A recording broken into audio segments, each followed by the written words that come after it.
dan buah segar atau TBS kelapa sawit di tingkat petani di Aceh Jaya mengalami penurunan. Akibat penurunan tersebut, petani kelapa sawit mengalami kerugian ditambah dengan meningkatnya harga pupuk, terutama pupuk non-subsidi.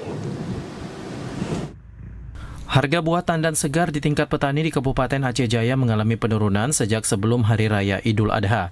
Saat ini harga TBS dijual dengan harga Rp2.100, sedangkan sebelumnya dijual dengan harga Rp2.700 per kilogram. Anjloknya harga TBS tidak sebanding dengan harga pupuk di pasaran yang mengalami peningkatan, terutama pupuk non-subsidi. Penurunan harga yang berlangsung dalam waktu singkat ini juga dikhawatirkan berdampak pada perawatan kebun dalam jangka panjang karena petani terpaksa mengurangi penggunaan pupuk dan biaya pemeliharaan lainnya.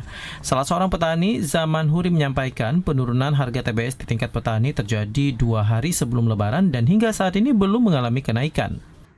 Sekarang harganya 2.100.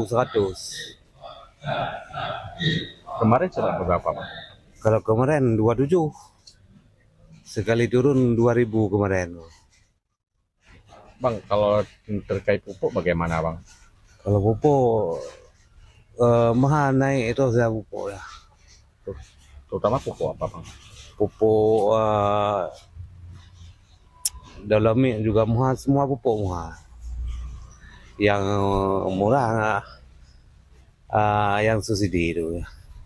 Harapannya moga-moga pemerintah dinaikkan lagi harganya kayak kemarin supaya masyarakat tenang.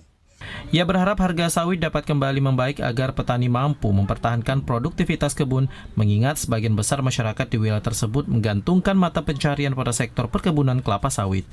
Dari Aceh Jaya, Musliadi, TVRI melaporkan.